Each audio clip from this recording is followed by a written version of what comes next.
Salut à toutes et à tous, les grandes manœuvres ont bien eu lieu aujourd'hui entre Pau et Gavarnie-Gèdre et Tadej Pogačar a déjà posé sa patte sur ce Tour de France. Victoire d'étape dans le sublime écrin du cirque de Gavarnie. Maillot jaune de leader et 2 minutes 42 d'avance au général sur son adversaire de toujours, Jonas Vingegaard. Autre enseignement de cette première grande journée en montagne, la lutte pour le podium sera âpre jusqu'au bout avec dans la danse Paul Sexas, auteur d'une très belle journée. On aura l'occasion d'en parler. Et pour débriefer cette 6e étape du Tour de France, j'accueille tout de suite nos spécialistes, les reporters du journal L'Équipe qui vous font vivre la course au quotidien dans leurs articles et dans ce podcast. Bonjour Thomas Perrotto. Salut Arnaud, salut tout le monde. Bonjour Julien Chenet. Bonsoir à tous. Et bonjour à Luc Erinx. Salut à tous. Et c'est parti pour le 7e épisode de l'Équipe du Tour 2026. Et comme tous les soirs, avant de débattre notre traditionnel tour de table, quelle image retiendrez-vous de cette 6e étape du Tour de France ? Julien, j'ai envie de commencer par toi, tiens. Alors moi, c'est un joueur de cornemuse dans la montée du Tourmalet, habillé de la tête aux pieds en mode cochonou, chemise blanche à carreaux rouges. Il m'a bien fait rire. Il était tout fier à mi-pente, un peu moins que les coureurs du coup, surtout ceux dans la route Pogačar. Mais sinon, non, l'image que je retiens, c'est Vingegaard qui franchit la ligne tête baissée, exténué, qui ne pédalait même plus en roue libre, comme s'il avait déjà renoncé dans ce Tour de France au 6e jour. Et on aura l'occasion d'en reparler. Thomas, je me tourne vers toi. Quelle image tu vas retenir toi aujourd'hui ? Deux petites choses qui viennent de se passer à l'instant. Notre pilote le dit, qui a exfiltré une voiture parce qu'elle faisait trop de bruit à côté de l'enregistrement du podcast vu qu'on est en extérieur. Et sinon, j'ai envie de parler des Pyrénées. C'est la première fois là vraiment qu'on était dans la haute montagne. On a monté l'Aspin et le Tourmalet.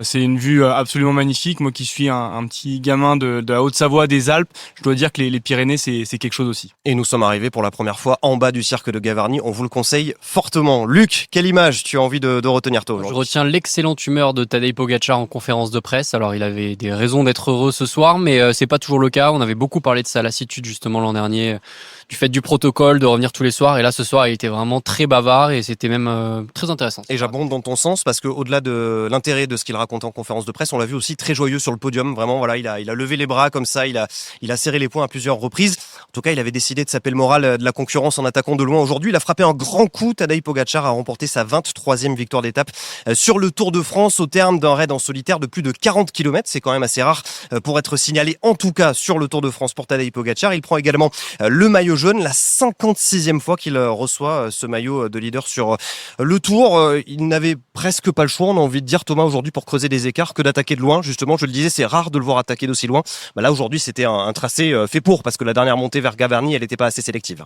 Oui, c'était le Tourmalet ou rien s'il voulait vraiment assommer le Tour. Alors, est-ce qu'on assomme le Tour au bout de 6 étapes ? Je ne sais pas. Oui. Mais clairement, là, c'est ce qu'il a montré. Donc, le suspense pour la première place risque d'être un peu maigre dans les prochaines semaines. C'est pas pour ça qu'on fera pas de podcast, hein, vous inquiétez pas. Mais non, grosse démonstration collective d'abord et grosse démonstration ensuite de Tadej Pogačar qui est parti tout seul. Enfin. J'ai assez peu de souvenirs d'un raid comme ça sur le Tour de France en montagne.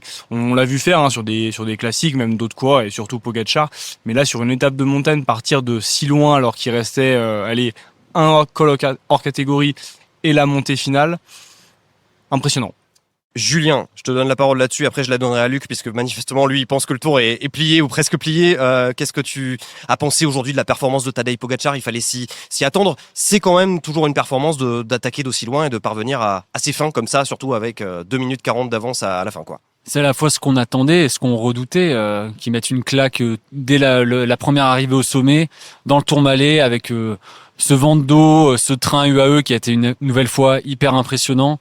Il a été mis sur orbite, Luc pourra nous en parler, il a battu le record de la montée dans le Tourmalet, mais comme d'autres coureurs, des conditions très rapides aujourd'hui, 41 de moyenne, avec l'Aspin, le Tourmalet et cette arrivée ici, c'est impressionnant et ça fait penser en fait à ce qui s'est produit l'an passé lors de la première arrivée au sommet à Hautacam, où il avait créé des écarts à peu près semblables. Il avait mis 2 minutes 10 à Vingegaard, le reste à 3 minutes je crois.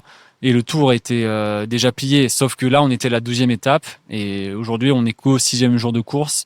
Donc là c'est un coup de massue énorme sur la tête de Vingegaard et de tous les autres, même si je pense que les autres savaient déjà que Pogačar était supérieur à eux. Alors certains vont le lui reprocher très certainement d'avoir tué le Tour, en tout cas ceux qui estiment qu'il a déjà tué le Tour, peut-être certains d'entre eux le lui reprocheront aujourd'hui. En même temps il n'est pas là pour faire durer le suspense, Luc, et presque lui il l'a dit un petit peu en conférence de presse, alors d'une manière un petit peu détournée tout à l'heure, mais notamment il a parlé des grandes dominations dans le sport. Voilà, il n'est pas là pour faire durer le suspense, Tadej Pogačar. Ouais, il est pas là pour faire des cadeaux. Il l'avait déjà montré en gagnant cette étape lundi. Et Adam Yates en a reparlé aussi, donc son coéquipier. Et il disait, enfin, est-ce que vous-même vous priveriez d'une victoire et de pouvoir assommer le Tour, de pouvoir porter le jaune? Enfin, c'est pas rien. Et que ce soit Vingegaard ou Pogačar, ils en parlent beaucoup depuis le début de ce Tour de ne rien prendre pour acquis, que voilà, c'est un sport très dangereux. Aujourd'hui, je pense que l'étape avait été cochée depuis un petit moment. On en avait déjà parlé justement avec lundi, le rouleau compresseur qui avait été mis en service par UAE pour déjà essorer un petit peu tout le monde. Et puis voilà, le coup de massue, comme les autres années finalement, il a toujours trouvé dans ses victoires sur le Tour, il a toujours trouvé un jour pour tout faire basculer et puis s'offrir une fin de Tour plus tranquille. Parce que les organisateurs l'avaient dit aussi au départ de ce Tour de France, on a essayé de tracer un Tour avec des Pyrénées peut-être un petit peu plus facile cette année, en tout cas moins sélectif, de quoi ménager du suspense jusqu'au bout. Thomas, bon là manifestement c'est quand même un petit peu raté, même si tu as l'air d'être sceptique sur le fait que toi ça soit complètement plié pour l'instant. Non, je pense que c'est plié pour la première place. D'ailleurs, je suis quand même assez estomaqué par la performance du jour, parce que je m'attendais absolument pas à ce qu'ils mettent 2,42 à Jonas Vingegaard. Je continue à penser que Jonas Vingegaard est à un très bon niveau, parce que il perd finalement un peu de temps sur un groupe de 8 qui était derrière, mais un groupe de 8 qui s'est mis à rouler au bout d'un petit moment, avoir une bonne entente, alors que c'était pas le cas au début. Et finalement, il a quand même limité l'écart en étant un homme seul dans une portion descendante et dans une montée finale qui était pas si dure. Donc je pense que Vingegaard est quand même fort, mais très honnêtement, j'attendais pas Pogačar aujourd'hui à ce niveau-là. Enfin, c'est une domination qui est écrasante. Au bout de la 6e étape, c'est assez fou. Luc, juste, je reviens là-dessus puisque tu as suivi la conférence de presse tout à l'heure. Il l'a dit, d'ailleurs, il l'a pas dit qu'en conférence de presse. Tadej Pogačar, ce matin, il s'est levé avec une certaine nervosité. Voilà, il avait clairement envie d'en découdre aujourd'hui, de faire une grande journée, lui et son équipe avec lui, évidemment. Lui et son équipe, ouais, t'as raison de le souligner, c'est ce qu'il disait. Apparemment, hier, en fait, après l'étape, il y a une forme d'excitation, d'euphorie dans le bus, où tout le monde a commencé à se dire, mais demain, on frappe un grand coup. Et en fait, ils sont retrouvés à faire une sorte de briefing un peu improvisé. Pour décider de ce qu'ils allaient faire. Voilà, donc aujourd'hui vraiment ce rouleau compresseur encore, et puis Pogačar qui part seul dans le Tourmalet. Et ce matin encore, il disait, mais quand je suis arrivé au petit-déj, il y avait toujours cette excitation dans l'air. Ils étaient tous vraiment hyper emballés à l'idée de faire une grosse journée, et en fait ça a ajouté un supplément de motivation. Julien, là-dessus sur la performance du AE aujourd'hui, puisque parlons également de l'équipe, on parle de Tadej Pogačar, mais la performance du AE à Team Emirates, elle a été monstrueuse aujourd'hui. Il y a eu un tempo qui a été assuré dès le départ, on n'en a même pas parlé, mais en fait parce qu'il n'y en a pas eu, ou quasiment pas eu, personne ne s'est échappé aujourd'hui, parce que c'était quasiment impossible. Alors il y a bien Ben O'Connor, je crois, à un moment qui a tenté, notamment dans les pentes du col d'Aspin, et qui était pas très content d'ailleurs de voir que son écart ne parvenait pas à augmenter, mais c'est tout. Ouais, ils ont tiré profit aussi de la bataille pour l'échappée qui ne s'est jamais vraiment décantée.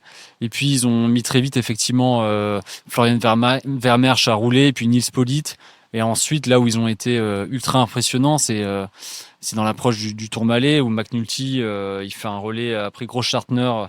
McNulty fait un relais de 3 km, Yates de 500 mètres, et puis c'est Del Toro qui met sur orbite Pogačar.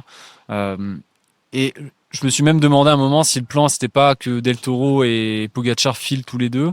C'est un moment ils se sont détachés, et puis Pogačar s'est retourné, il a vu Vingegaard qui était pas si loin, et là il s'est dit peut-être il faut que je réaccélère pour m'assurer que Vingegaard ne revienne pas.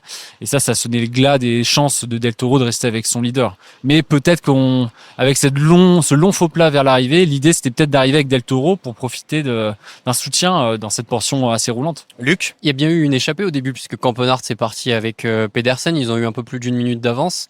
Mais finalement, en fait, c'est symbolique. C'est symbolique, mais c'était le plan des Visma. Ils en ont parlé. C'est comme chaque année, ils adorent faire ça, mettre un bon rouleur grimpeur à l'avant. Que c'est la stratégie des satellites là pour retrouver un un coureur qui puisse aider. Là, d'ailleurs, ça aurait servi Vingegaard puisqu'il s'est retrouvé tout seul en chasse derrière Pogačar.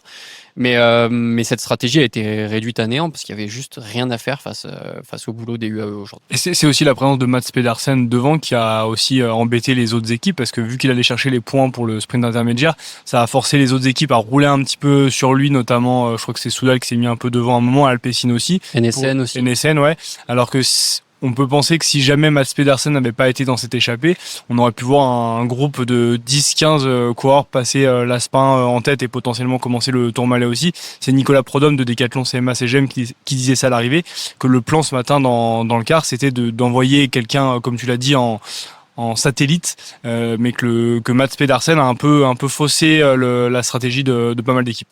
Il y en a qui essayent de se rassurer en se disant que les 2 fois où Tadej Pogačar a perdu le Tour, c'était dans les Alpes. Je pense au col du Granon en 2022, si je dis pas de bêtises. Je pense au contre-la-montre de Combloux en 2023. Voilà, on sait que Tadej Pogačar, a priori, quand on regarde son nombre de victoires aussi sur le Tour de France, il aime beaucoup plus les Pyrénées que les Alpes. Est-ce que on a raison d'avoir un espoir, une raison de se dire aussi, à chaque fois, Jonas Vingegaard, c'est l'homme de la très haute montagne, c'est au-dessus de 2000 mètres. Bon, même si aujourd'hui on est passé au-dessus de 2000 mètres, mais est-ce qu'on a raison d'entretenir un espoir malgré tout? Et puis, faut rappeler aussi qu'il peut tout se passer dans un Tour de France. En un mot, non.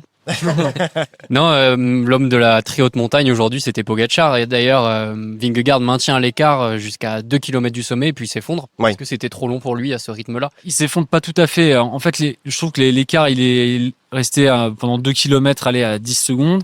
Et puis, il prend un éclat, effectivement, dans l'avant-dernier kilomètre. L'écart monte à 30, mais il stabilise ensuite. Et là, au sommet, il passe avec 30 secondes de retard. Le match n'est pas plié encore au prix d'une très grande descente. Vingegaard aurait peut-être pu revenir. Ouais, mais il fait pas une très grande descente justement parce qu'il est pendu. Parce que ce Tourmalet, cette descente du Tourmalet en 2023, il avait sérieusement mis Pogačar sous pression. Donc s'il vraiment il a été en forme aujourd'hui, il aurait pu presque revenir. Et d'ailleurs, Pogačar le craignait. Et à noter également que Vingegaard perd 1 minute 30 dans la montée entre Luce Saint-Sauveur et Gavarni. Donc là aussi, il a pris quand même un gros éclat à ce moment-là. J'avais quand même une question par rapport à ça. Est-ce que c'est Pogačar qui progresse encore ou est-ce que on peut observer que Vingegaard peut-être régresse et se rapproche finalement des autres terriens, j'ai envie de dire, dont on va parler dans un instant. C'est impossible à dire, il faudrait avoir les fichiers de puissance pour comparer. Non mais là on regarde du scénario, c'est vrai que ces dernières années, quand on regarde aujourd'hui l'étape, on se dit quand même ils sont pas si loin que ça. Alors certes, on a un groupe de 8 qui mène une poursuite toute relative derrière Vingegaard, mais l'écart à la fin, il n'est pas énorme entre Vingegaard et le reste des troupes. Parce que c'est un homme seul qui monte un col de 17 bornes à 4%. Enfin, c'était pas très dur. Donc, sur des très hautes pentes, les 8 de derrière, je pense que, sur des très forts pourcentages de pentes, les 8 de derrière auraient pas forcément pu combler une partie de l'écart. Que là, sur un profil de col comme ça, c'était plus facile. Après, pour revenir à la question que tu posais avant sur les Alpes, non, moi, j'y crois pas là-dessus parce que, c'est la 3e saison que je participe au podcast et j'ai l'impression qu'à chaque fois on se dit attention, il peut y avoir un jour sans. Essaye d'entretenir le suspense, nous sommes sur la 6e étape. Tu as raison Arnaud, tu as bien raison. Mais pareil, on va dire, mais attention, la stratégie de Visma, un jour ils vont tenter un truc, est-ce qu'ils vont essayer de renverser la table, d'accepter de perdre le tour pour finalement l'emporter? Je suis pas sûr. Bon, en tout cas, il y a un suspense, c'est sûr, qui existe encore ce soir. Vous me permettrez de le dire. C'est suspense extraordinaire. Pour la lutte pour le podium. Alors, on l'avait eu d'ailleurs avec d'autres acteurs, notamment l'an passé avec Oscar Onley, avec Florian Lipovitz.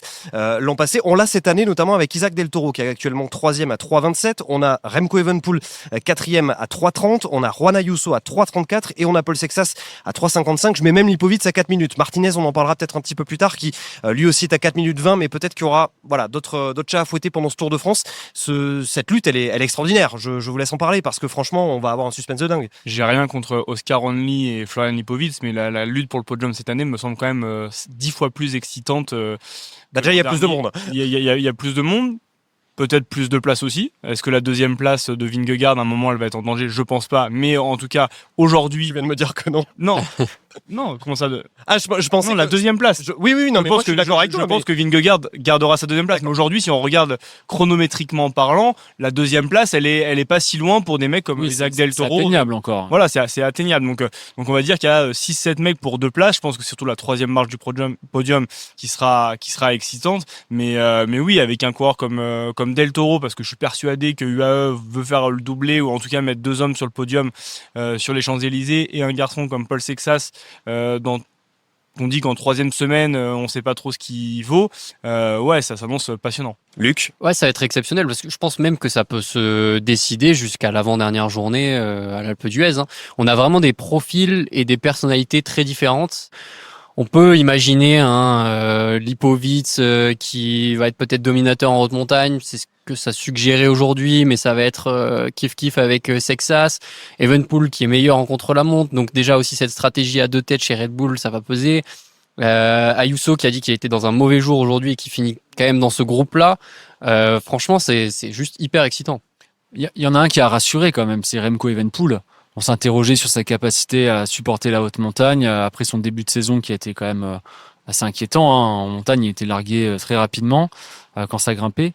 Et là, il était au rendez-vous, au contact des autres meilleurs grimpeurs, si ce n'est Vingegaard et Pogačar. Il était quand même en dessous de Lipovic et Sexas. Oui, Là où je suis d'accord avec Julien, c'est qu'effectivement, il y a un moment où il a une quinzaine de secondes de retard sur le groupe Lipovic, Sexas et Del Toro, si je dis pas de bêtises. Oui, c'est ça. Et il a quand même réussi à recoller. Alors qu'il y a plusieurs fois, on avait aussi un Remco Evenepoel quand il sentait qu'il devenait un peu moins bon, qu'il pouvait vite lâcher prise. Là, ça n'a pas été le cas aujourd'hui. Julien. Lenny Martinez disait que le tempo de Red Bull et surtout les relais d'Evenepoel l'avaient asphyxié, qu'il avait été très impressionnant dans sa roue et que en fait ils étaient tous à bloc quand Evenepoel passait des relais. Donc La dernière montée, c'est vraiment parfait pour lui. Pour le coup, une longue montée comme ça à 3%, où il peut mettre un gros braquet. C'est parfait, mais il faut quand même avoir l'énergie suffisante en fin d'étape pour produire en fait cette puissance-là dont on sait qu'il est capable de produire.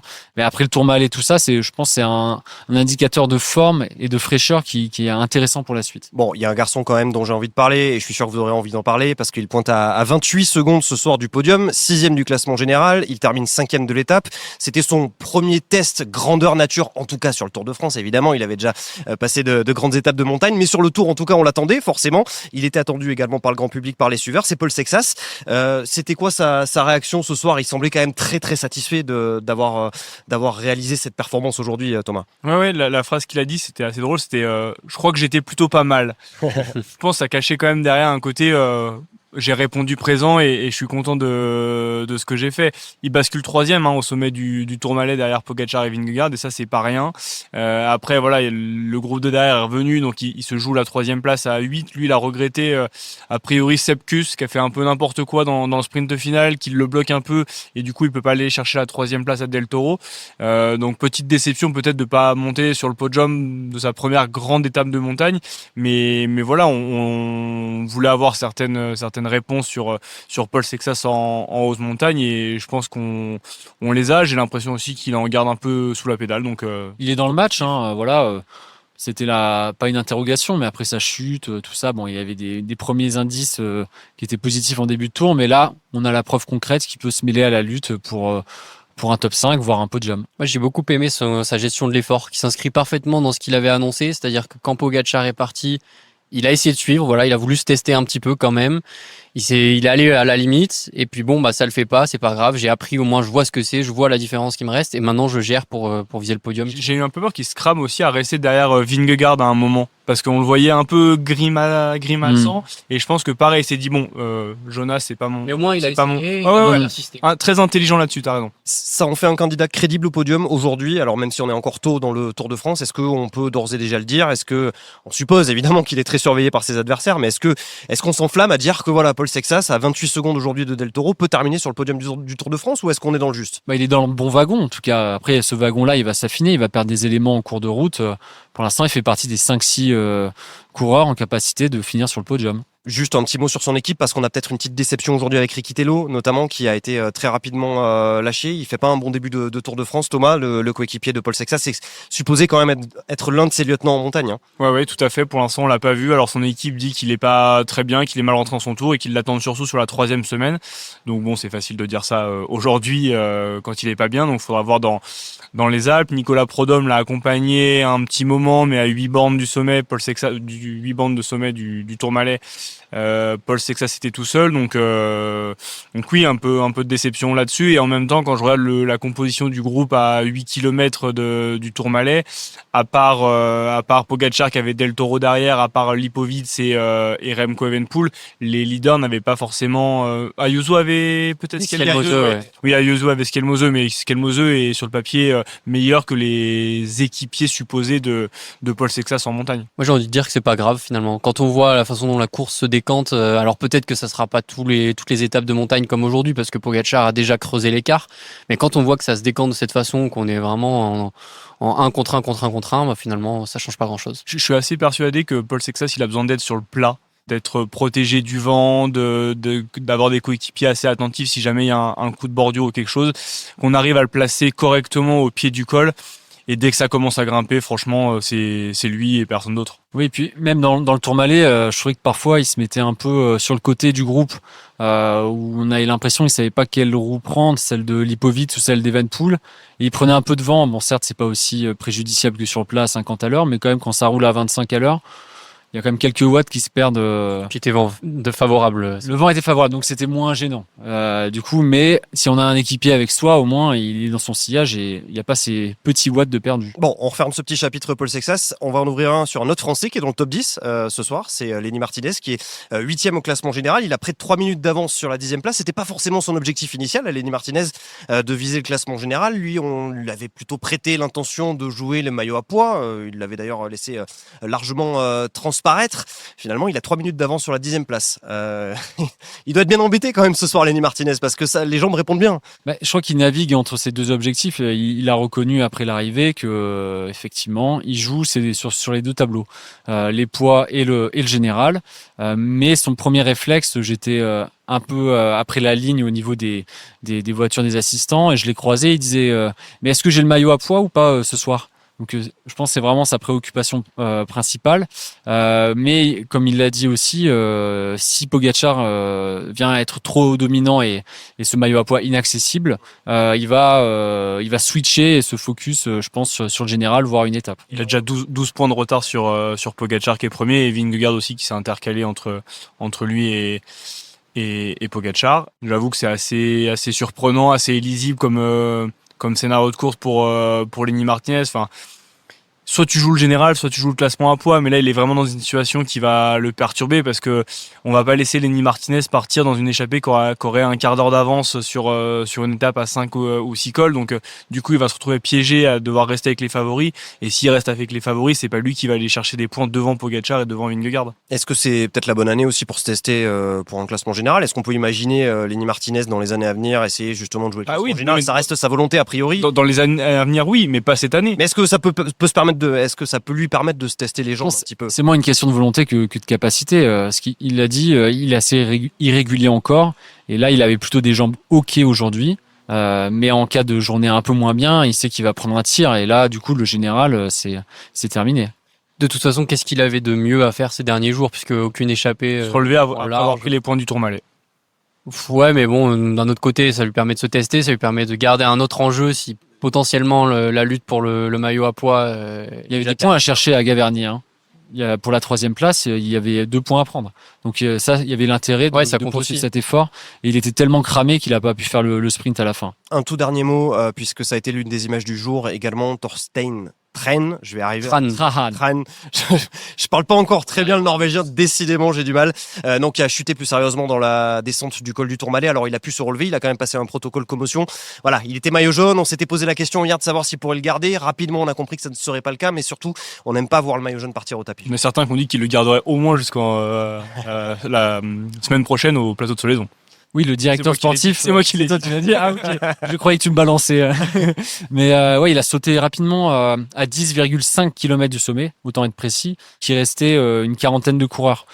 Je pense qu'il a sauté un peu plus tôt que ce qu'on pouvait attendre de la part d'un 8e de la Vuelta et de ses performances. Franchement, s'il y a une course normale avec Pogačar qui n'attaque pas à 40 bornes de l'arrivée, je pense que Thorstein Tran peut s'accrocher beaucoup longtemps. En fait, il a été victime, mais comme d'autres ont été victimes, qui ont explosé très rapidement, du scénario de course imposé par UAE et Pogačar. Il y avait déjà 8 minutes visiblement au sommet du Tourmalet, donc il avait déjà dilapidé toute son avance avant même la descente et sa chute. Même Sean Quinn qui était intercalé craque très rapidement, même plus tôt que Tran. Donc en fait, c'était juste injouable aujourd'hui. Eh ben, ça sera le mot de la fin. Merci Luc, merci Julien, merci Thomas. Je vous laisse filer parce que l'orage gronde au-dessus du cirque de Gavarnie. Je voudrais pas que vous preniez une petite averse. Moi, On va prendre un petit bain. Eh ben voilà, allez prendre un petit bain, pas trop quand même. Prends le parapluie. Moi, je vous parle tout de suite de la 7e étape du Tour de France 2026. Vendredi 10 juillet, retour en plaine pour le peloton avec la première des 2 étapes consécutives promises aux sprinteurs, celle-ci entre Agetmo et Bordeaux pour un parcours de 175 km à travers les départements des Landes et de la Gironde. Une étape donc dont le dénouement devrait, sauf grande surprise, nous offrir un sprint massif avec une seule difficulté au menu, la côte de Béguet, 1 km 2 à 4%, classée en 4e catégorie et dont le sommet sera franchi à 38 km de l'arrivée. Une grande chaleur est de nouveau attendue sur les routes landaises et girondines où les 40 degrés pourraient à nouveau être franchis et dans ce contexte pas certain de voir beaucoup de candidats pour partir dans une échappée dont les chances seront de toute manière a priori très faibles. Car les occasions de briller pour les sprinteurs seront rares sur ce tour et pas sûr qu'ils laissent passer l'étape la plus plate de cette 113e édition dont l'arrivée sera jugée sur les bords de la Garonne, donc à Bordeaux. Alors le néerlandais Olaf Koy confirmera-t-il sa domination sur le sprint après sa victoire mercredi à Pau? Tim Merlier, Jasper Philipsen ou encore Binyam Girmay parviendront-ils à le battre cette fois-ci? Le leader du classement du maillot vert, le Danois Mads Pedersen, aura-t-il l'occasion de consolider sa précieuse tunique? Réponse vendredi aux alentours de 17h30 et moi je vous retrouverai juste après pour un nouvel épisode de l'équipe du Tour. À demain!